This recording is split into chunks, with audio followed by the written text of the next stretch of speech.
뮤지컬 영웅을 보면 안중근 의사가 여순 감옥에서 재판받으면서 부르는 노래가 나옵니다. 이토 히로부미의 죄목을 고발하는 노래입니다. 그 노래에서 후렴구처럼 계속 반복되는 가사가 있는데 그것이 바로 누가 죄인인가 라는 가사입니다. 누가 죄인인가 물었다면 반대편에는 무엇이 있겠습니까? 누가 의인인가 라는 가사일 것입니다.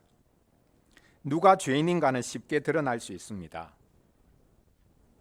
그러나 누가 의인인가 라는 것은 쉽게 드러나지 않을 것입니다.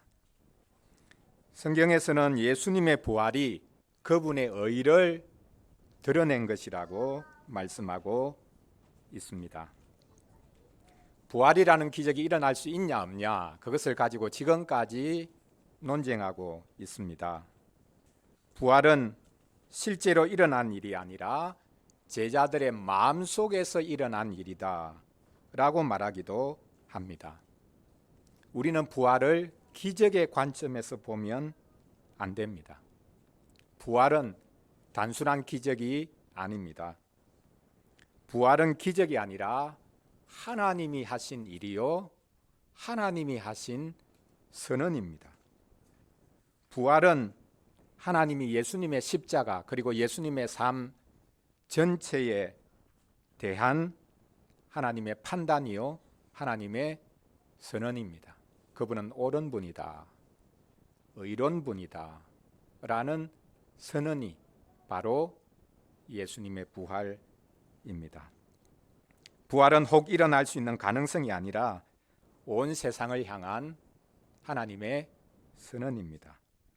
오늘 본문을 가지고 부활은 예수님이 옳다는 하나님의 선언이다 라는 주제로 말씀을 전하려고 합니다. 첫째로 부활은 예수님의 죄 없으심, 무죄를 선언하는 사건입니다. 둘째로 부활은 예수님의 억울한 죽음을 풀어주신 것입니다. 셋째로 하나님은 부활을 믿는 이들을 옳다, 의롭다고 선언해 주십니다. 첫째로 부활이 예수님의 죄 없으심, 무죄를 선언한 사건임을 살펴보겠습니다. 부활은 기적적인 사건이기 이전에 하나님의 선포입니다. 부활은 예수님이 어떤 분인가에 대한 하나님의 선포입니다. 온 세상 앞에 그분을 내세우셔서 선포하고 계십니다. 이분은 의로운 분이다 라고 선언하시는 사건, 선포하시는 사건, 그것이 바로 부활입니다.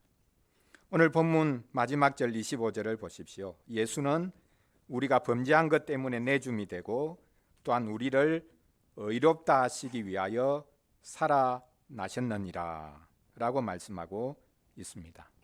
예수님은 우리 죄 때문에 내어줌이 되셨습니다.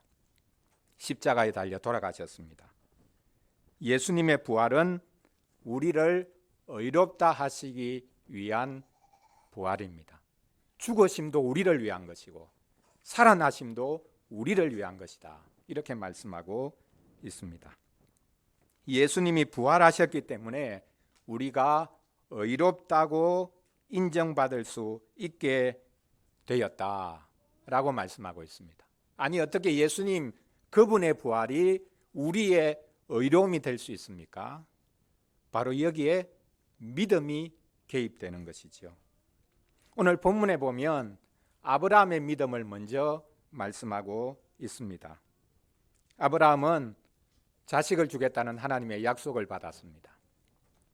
그런데 세월이 흘러가면서 나이가 들고 자신과 아내의 몸의 상태가 아들을 낳을 수 없는 상태가 되었습니다. 그래서 오늘 본문에 보면 자기 몸이 죽은 것 같은 것, 그리고 자기 아내 몸도 죽은 것 같은 그때에도 하나님이 주신 이 약속에 대해서 그가 믿고 신뢰했다. 믿음에서 약해지지 않고 하나님이 그 약속을 이루실 것을 믿었다라고 말씀하고 있습니다. 이 믿음을 보시고 하나님께서는 그를 너가 옳다, 의롭다라고 선언해 주셨다고 말씀하고 있습니다. 구약 성경에서 말씀하는 것이지요.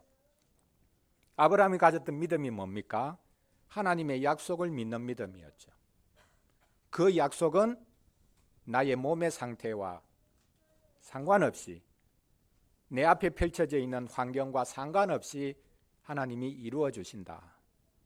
쉽게 말하면 아브라함이 가졌던 믿음, 그것도 부활 믿음이었습니다. 부활 신앙이었습니다.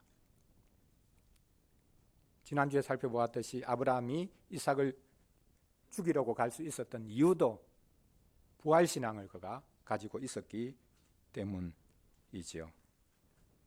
하나님께서는 아브라함의 이 믿음을 보시고 의롭다고 인정해 주셨는데, 마찬가지라고 오늘 본문 마지막에서 말씀하고 있습니다. 우리도 하나님이 예수님을 살리셨다라는 것을 믿으면 하나님이 우리를 의롭다고 선언해 주신다. 아브라함이 이 약속을 믿을 때에 의롭다 선언해 주셨듯이 우리도 하나님이 예수님을 살리셨다라는 것을 믿으면 우리를 의롭다라고 선언해 주신다는 말입니다. 그런데 부활은 사실 우리 이전에 예수님 자신의 경험입니다. 내가 경험한 게 아니지요. 예수님이 경험한 것입니다.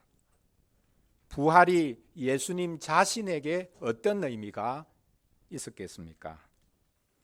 오순절 성령 강림 후에 성령으로 충만한 베드로가 유대인들에게 예수님이 경험하신 것을 말하기 시작합니다. 사도행전 2장 22절부터에 나오는데요. 베드로가 이렇게 설교합니다. 이스라엘 사람들아, 이 말을 들으라. 너희도 아는 바와 같이 하나님께서 나사렛 예수로 큰 권능과 기사와 표적을 너희 가운데서 베푸사 너희 앞에서 그를 증언하셨느니라. 자, 하나님이 예수님을 증거하셨다라고 말합니다. 무엇으로 증거하셨다고 합니까? 예수님이 권능과 기사와 표적을 베푸시는 것을 통해 이분이 어떤 분인가라는 것을 보라라고 하나님이 친히 증거하셨다고 합니다. 하나님이 능력을 주셨습니다. 하나님이 큰 기사를, 표적을 일어나도록 성령으로 역사해 주셨습니다. 그것이 예수님에 대한 첫 번째 증언이다. 하나님의 증거라. 이렇게 말씀하고 있습니다. 표적, 기사, 권능, 예수님이 이 땅에 계실 때 수많은 이런 표적, 기사, 권능이 일어났었죠. 그게 뭘 보여주고 있습니까? 그것이 어떻게 예수님을 증거하는 것이 될 수 있었습니까? 야, 대단한 기적을 일으키는 분이구나. 그것이 예수님이 하나님과 함께 한다는 증거였습니까? 단순한 기적, 표적, 권능을 일으킨 게 아니죠. 그 표적, 기사, 권능이 무엇을 보여줍니까? 공감하는 능력을 보여준다고 말할 수 있습니다. 하나님은 우리와 공감하시는 분이구나. 우리의 고통을 깊이 느끼시는 분이구나. 우리의 고통을 자기 고통처럼 느끼시는 분이구나. 그것이 예수님이 행한 권능이요, 기사요, 표적이었습니다. 내가 이렇게 대단한 기적 행하니까 나를 따르라, 내 밑에 굴복하라, 그렇게 하지 않으셨죠. 자기 백성과 동참하기 위해서, 그분의 백성의 고통에 동참하기 위해서 베푸신 것이 병고침이고 기적이고 심지어는 자연 만물을 변화시키시는 능력이셨죠. 그런데 죄인들을 위해서 이렇게 행하신 놀라운 기적을, 권능을, 기사를 유대인들은 믿지 않습니다. 그래서 결국 예수님은 십자가에 못 박히십니다. 그런데 이것은 하나님께서 미리 정해 놓으신 계획이었습니다. 예수님이 죄인들을 위해 십자가 지실 것을 정해 놓으셨습니다. 그래서 사도행전 2장 23절에서 이렇게 말씀합니다. 그가 하나님께서 정하신 뜻과 미리 아신 대로 내준 바 되었거늘 너희가 법 없는 자들의 손을 빌려 못 박아 죽였으나. 바로 그 다음 구절에서 이렇게 24절에서 이렇게 말씀합니다. 하나님께서 그를 사망의 고통에서 풀어 살리셨으니 이는 그가 사망에 매여 있을 수 없었습니다. 하나님께서 예수님을 썩게 그냥 내버려 두셨다면 그것이 무엇을 말하는 것이겠습니까? 하나님이 예수님에 대해서 뭐라고 생각하시는 것이겠습니까? 예수님은 불의한 분이다. 불의한 존재다. 자기 죄 때문에 죽은 존재다.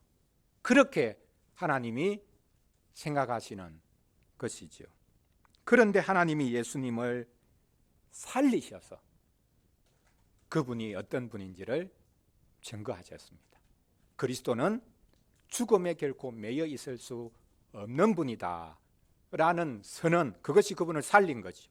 그리고 그분이 의로운 분이다. 그러니까 부활이 예수님을 증거하는 것입니다. 하나님이 예수님을 부활시키심으로 예수님 자신이 확신을 가지게 되셨겠죠. 아, 내가 헛되이 산 게 아니구나. 내가 하나님의 뜻대로 살았구나. 그것에 대해서 확신하게 된 것이 바로 그분의 부활입니다. 예수님의 능력은 하나님의 첫 번째 증언이었고 예수님의 부활은 하나님의 두 번째 증언, 마지막 증언입니다. 예수님이 어떤 분인가를 하나님이 친히 증거해 주신 것이 바로 부활이다라는 것입니다. 누가 의인입니까? 부활하신 분이 의인입니다. 부활은 이분이 의로운 분이다라는 최종적인 선언입니다. 부활은 기적이 아니라 증거입니다. 하나님이 예수님을 살려내셔서 그분이 의롭다는 것을 온 세상 앞에 선언하고 계십니다. 부활은 예수님의 칭의, 예수님이 의롭다고 선언을 받은 사건입니다. 자, 첫째로 부활은 예수님이 무죄하다는 것을 선언한 사건입니다. 둘째로 부활은 예수님의 억울한 죽음을 하나님이 풀어주신 사건입니다. 예수님의 죽음은 겉으로 보면 정치적인 죽음처럼 보입니다. 종교 지도자들이 인기몰이하고 있는 예수님을 시기해서 정치범으로 몰아 총독 빌라도에게 예수님을 넘겨서 십자가 지워달라고 했었죠. 당시의 십자가형은 가장 끔찍한 사형 형벌이었습니다. 유대인들에게는 돌로 쳐서 죽이는 형벌이 있었죠.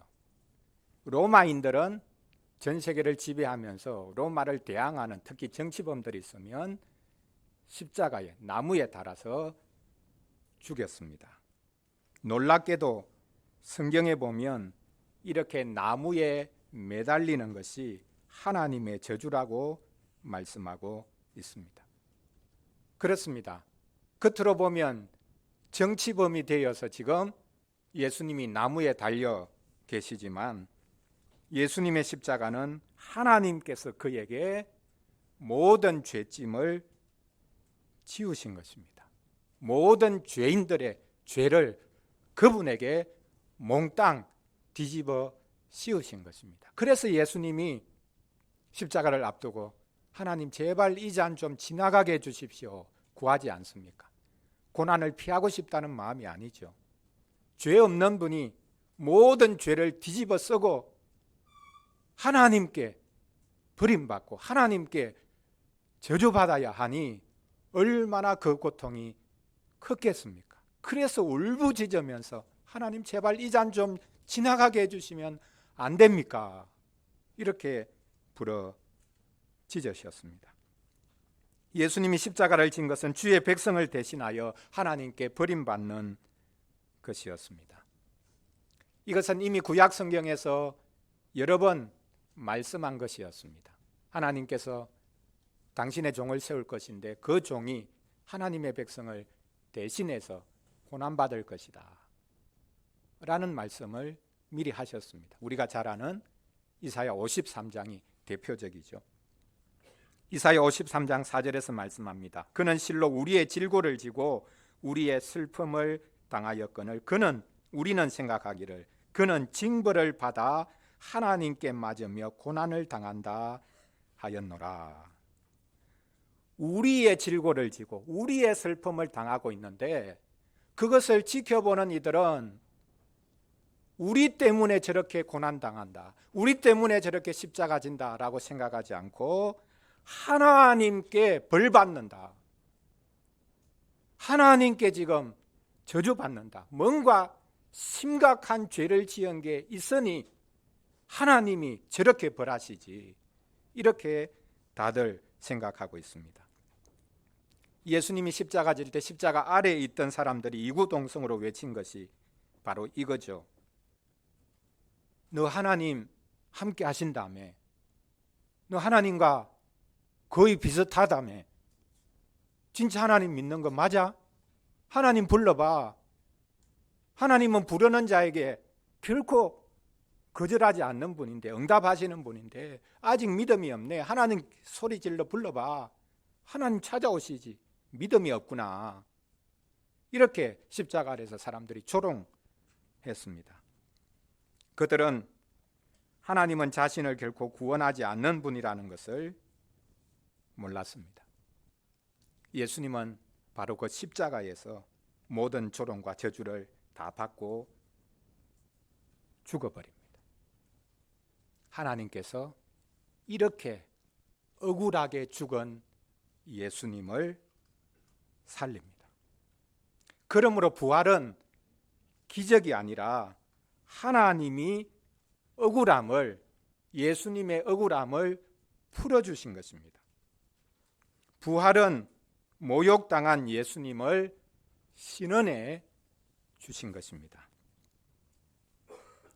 하나님께서는 억울하게 죽은 예수님을 살리십니다. 하나님이 예수님의 탄식을 신원해 주십니다. 부활은 예수님이 부당하게 죽었다는 것을 보여주고 있습니다. 예수님이 십자가 위에서 묵상한 시편이 있죠. 대표적인 시편이 무엇입니까? 시편 22편이죠. 시편 22편 시작하면서 나의 하나님 어찌하여 나를 버리십니까? 이렇게 시작을 하고 있는데 바로 이 시편 22편 1절을 예수님이 십자가 위에서 부르짖으셨죠. 이 시편의 원저자는 다윗입니다.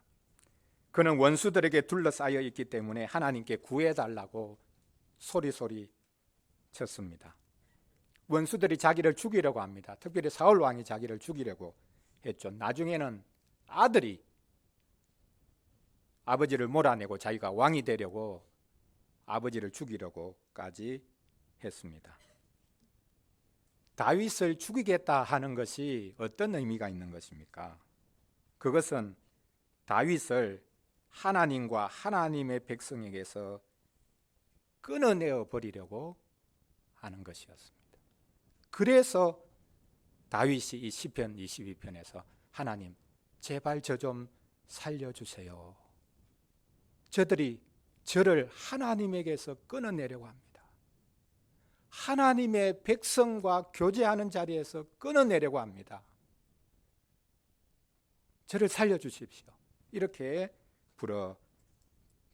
부르짖었습니다. 예수님이 십자가 위에서 바로 이 다윗의 시편 22편을 가지고 부르짖으셨습니다. 예수님이 십자가에서 부르짖은 것에 대해서 하나님이 응답해 주신 것, 그것이 바로 부활이죠. 놀랍게도 시편 22편 후반부에 보면 다윗은 하나님이 자기를 살려주셔서 하나님의 백성과 함께 하나님을 찬양하고 예배하는 자리에 세워주실 것이다, 그런 확신을 고백하고 있는 것을 볼 수 있습니다. 그것이 시편 22편 22절부터에 나오는 말씀인데요. 우리 시편 22편 한번 찾아보겠습니다.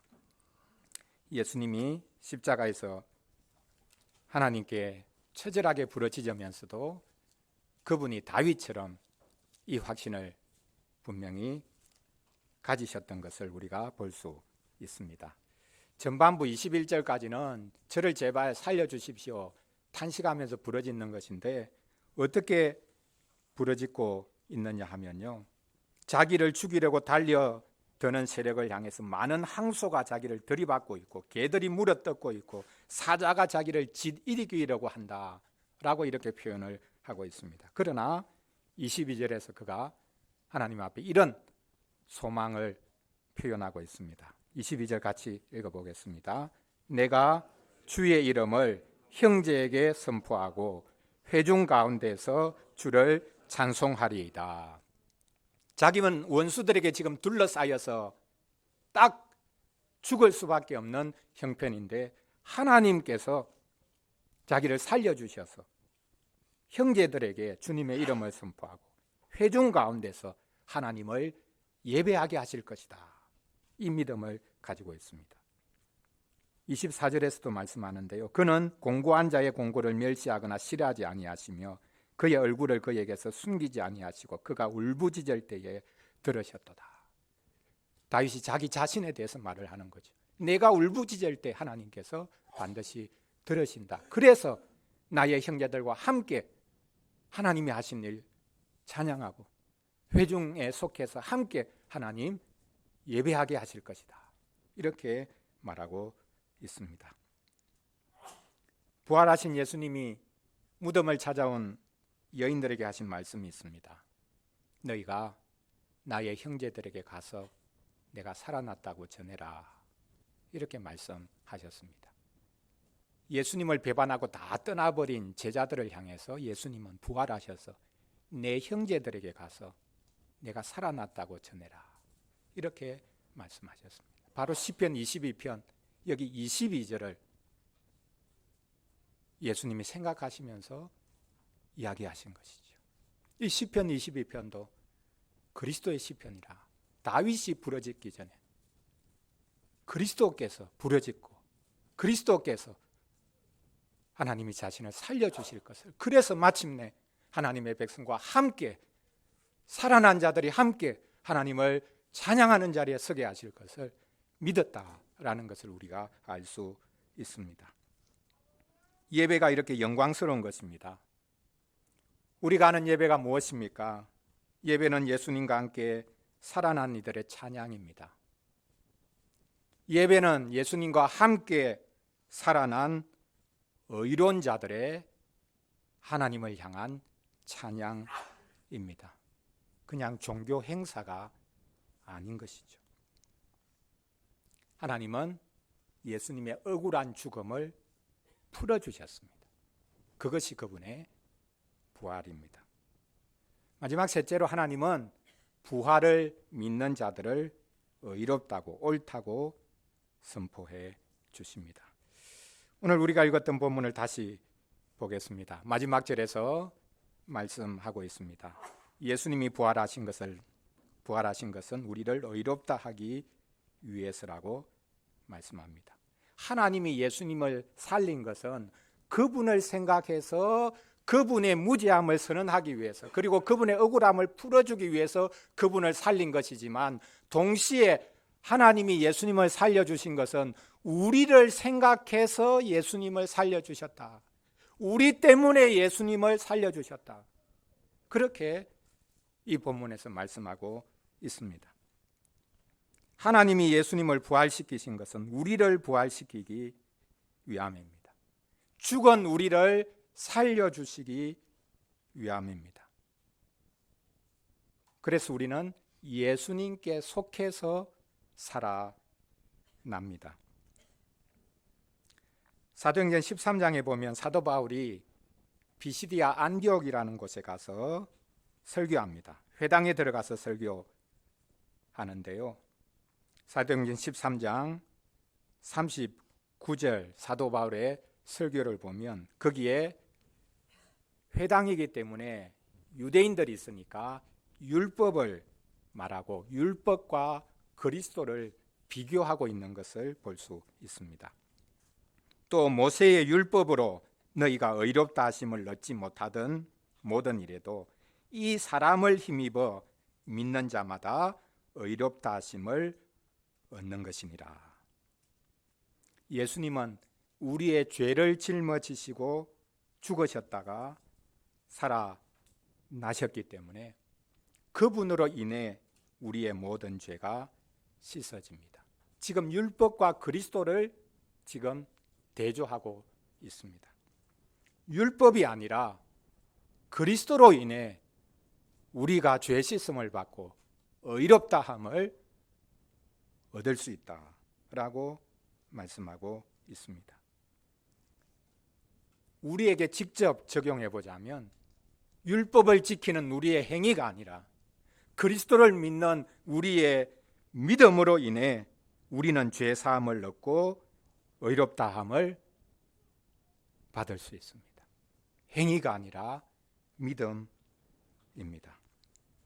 부활장이라고 하는 고린도전서 15장 17절에서도 말씀합니다. 그리스도께서 다시 살아나신 일이 없으면 너희의 믿음도 헛되며 너희가 여전히 죄 가운데 있을 것이다. 부활이 없으면 우리의 믿음도 헛되다. 내가 믿어서 의롭다고 인정받지만 그러나 그리스도께서 일어나신 부활하신 것이 없으면 우리의 믿음도 헛되다. 우리는 여전히 죄 가운데 있을 것이다. 이렇게 말씀합니다. 부활이 없으면 그 무슨 기적이 일어나도 소용이 없습니다. 하나님이 예수님을 살리셨습니다. 우리는 부활을 믿어야 합니다. 딱 한 가지 믿어야 한다고 말할 수 있다면 부활을 우리는 믿어야 합니다. 기독교 신앙은 부활 신앙입니다. 우리는 기적을 믿는 것이 아니라 부활을 믿습니다. 어떤 분들은 말합니다. 나는 십자가는 믿겠는데 부활은 못 믿겠다. 십자가 그러면 부활을 믿지 않는 상태로 믿는 십자가는 뭡니까? 부활이 없는 십자가는 뭐겠습니까? 그거는 그냥 비참한 십자가, 실패의 십자가일 수밖에 없겠죠. 최선을 다해서 만약 설명을 해본다면 십자가는 부활이 없는 십자가는 그냥 희생의 십자가라고 말을 할 수는 있을지 모르겠습니다. 아, 저렇게 다른 사람을 위해서 자기를 희생하는구나. 제일 좋게 해석한 것은 희생의 십자가입니다. 부활이 없으면 십자가는 해석이 안 됩니다. 그리고 십자가는 오해가 될 수밖에 없죠. 오직 부활이 십자가를 해석합니다. 부활이 없는 십자가는 소용이 없습니다. 부활이 아니고서는 십자가의 의미가 제대로 드러나지 않습니다. 부활을 통해서 비로소 우리는 예수님이 지신 십자가가 그분이 죄가 없는 분이지만 우리의 죄를 짊어지고 십자가 지셨구나라는 것을 알게 되는 것이죠. 그분이 우리의 모든 죄를 담당하고 십자가 지셨구나라는 것을 알게 되는 것이죠. 십자가는 그 자체로 그것이 무엇을 의미하는지 드러나지 않습니다. 오직 부활이 비추어 주어야 십자가의 의미가 제대로 드러납니다. 부활이 없으면 십자가를 알 수가 없습니다. 부활을 믿지 않으면 십자가도 믿지 않는 겁니다. 나는 십자가 믿어. 예수님이 나를 대신해서 십자가 지셨다는 거 믿어. 어떻게 믿을 수 있는가? 부활 때문에 우리가 그렇게 믿을 수 있게 되는 거죠. 부활을 믿지 못하면 결국 십자가도 도덕적으로 해석할 수밖에 없는 것이죠. 누가 의인입니까? 부활을 믿지 않으면 그 어떤 의로움도 없습니다. 누가 의인입니까? 부활을 믿는 사람이 의인입니다. 하나님은 부활을 믿는 이들을 의롭다고 선언하십니다. 그러므로 부활을 믿지 못하겠다고 하는 사람은 결코 기독교인이 될 수가 없습니다. 기적을 믿는다고 기독교인이 될 수 있는 게 아닙니다. 나는 기적 믿어. 기적을 믿어도 기독교인이 아닐 수 있습니다. 부활을 믿지 못하면, 부활은 그냥 단순한 기적이 아닙니다. 하나님이 하시는 일입니다. 예수님이 어떤 분인가를 선언하신 사건입니다. 그러므로 부활을 믿지 못하면 아무리 기적을 믿는다고 하더라도 그 사람은 기독교인이 아닙니다. 하나님은 그 어떤 행위, 선행이 아닌 부활을 믿는 자들을 너가 의롭다, 이렇게 선언해 주십니다. 사랑하는 성도 여러분, 예수님은 죄인입니까? 의인입니까? 예수님은 의인이시죠. 예수님이 죄인이 아니라 의인이시라는 사실을 어떻게 압니까? 하나님이 예수님을 살리신 것을 보니 예수님은 죄인이 아니라 의인이시다라는 것을 알 수 있습니다. 부활이 의인임을 증거합니다. 우리 중 누가 죄인입니까? 누가 죄인입니까? 부활을 믿지 않는 사람이 죄인입니다. 도덕적으로 죄를 많이 지었다고 해서 죄인인 게 아닙니다. 부활을 믿지 못하면 죄인입니다. 그럼 반대로 의인은 누가 될 수 있습니까? 착하게 살면 의인이 됩니까? 아닙니다. 부활을 믿으면 그 사람이 의인입니다. 의로운 사람입니다. 기독교인은 예수님을 믿는 사람이고 예수님의 부활을 믿는 사람입니다. 기독교인은 하나님이 예수 그리스도를 살리신 것을 믿는 사람입니다. 그게 뭘 말합니까? 기독교인은 예수 그리스도를 살리신 하나님이 나도 살리신다 라는 것을 믿는 사람입니다. 그러므로 부활을 믿는 것은 기적을 믿는 것과 다릅니다. 기독교인은 하나님이 그리스도께 하신 일이 나에게도 하시는 일이다 라고 믿는 사람입니다. 기독교인은 그리스도 그분과 연합되어 있는 사람이기 때문입니다. 부활이 없으면 말짱 도루묵입니다. 부활이 모든 것을 증거하고 있습니다. 부활이 없으면 십자가도 없고 죄사함도 없고 그 어떤 의로움도 없습니다. 오직 부활입니다. 어떤 힘든 일을 만나도, 어떤 죽을 일을 만나도 나는 부활했다라는 것을 믿기 바랍니다. 난 아직 부활 안 했는데 예수님 보십시오. 예수님이 살아나셨으니 나도 살아난 겁니다. 나를 볼 때는 내가 아직 살아난 것 같지 않아 보이지만 예수님을 보면 나도 예수님과 함께 살아난 사람이구나 라는 것을 알 수 있습니다. 그러므로 우리는 예수님과 함께 살아났기 때문에, 부활했기 때문에 이제는 죽어도 괜찮습니다. 부활하신 그리스도와 함께 살아가시기를 바랍니다. 기도하겠습니다. 우리 오늘 말씀 가지고 우리 잠시만 함께 기도하겠습니다. 부활을 내가 체험해야 된다라는 말을 종종 하는데요. 부활은 나의 체험이기 이전에 그리스도의 체험입니다. 하나님이 그리스도에게 선언한 사실입니다. 온 세상 앞에 선포한 것입니다. 부활은 하나님이 예수님을 죄 없는 분이라고 선언하신 거구나. 그분의 억울한 죽음을 풀어주신 거구나. 그렇기 때문에 나도 그 그리스도와 함께 살아났구나. 이것을 믿는 것, 이것이 부활신앙입니다. 기적을 체험했다고 내 부활신앙이 있다, 이렇게 말하면 안 됩니다.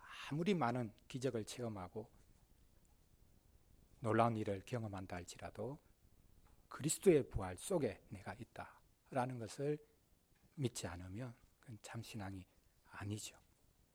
우리가 그리스도와 함께 죽고 그리스도와 함께 살아났다, 이 믿음을 가지고 살아갈 수 있도록 하나님 도와주옵소서. 우리 같이 잠시만 같이 기도하겠습니다.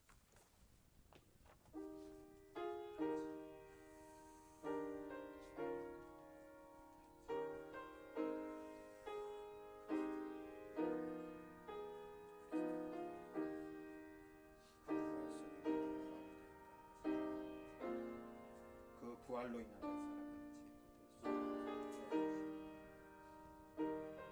하나님이 그리스도를 살리시면서 우리를 의롭다 하기 위해 그리스도의 그 부활을 살아난 자들의 청년이 바로 이 예배인 것을 오직 우리를 위하여 죽으시고 우리를 위하여 살아나신 그리스도 믿음으로 소망하고 내가 그분과 연합되어 있고 그분이 하신 모든 일에 참여하고 있습니다. 가정 예배마다 뿌리 썩은 자의 심장 죽음의 기운이 늘 깃들어지고 있습니다. 살아난 자들의 인증과 찬양이 계속 주께서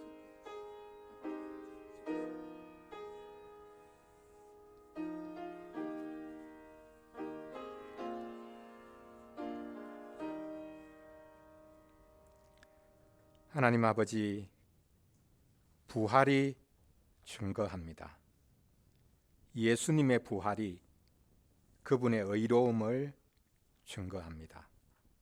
하나님이 예수님을 살리셔서 그분을 의롭다고 증거하십니다. 하나님이 온 세상을 향해 내 아들을 보라 라고 하십니다. 예수님이 세례자 요한에게 세례 받으실 때 하나님이 이는 내 사랑하는 아들이다 라고 말씀하셨습니다. 마지막으로 하나님이 다시 한 번 더 말씀하십니다. 예수님을 살려내셔서 온 세상을 향해 내 사랑하는 아들, 내 의로운 일을 보라고 하십니다. 예수님이 어떤 분인지 다른 그 어떤 것을 통해서도 제대로 알 수 없습니다. 부활을 통해 하나님이 예수님을 어떤 분이라고 선언하시는지 알 수 있습니다. 저희가 부활하신 분을 믿게 하여 주옵소서. 부활은 우연히 일어난 기적이 아니라 하나님이 작정하신 일입니다. 놀라운 것은 하나님이 예수님을 성령의 능력으로 살리신 이유입니다. 하나님은 예수님을 홀로 살린 것이 아니라 그분을 살림으로 우리를 살리십니다.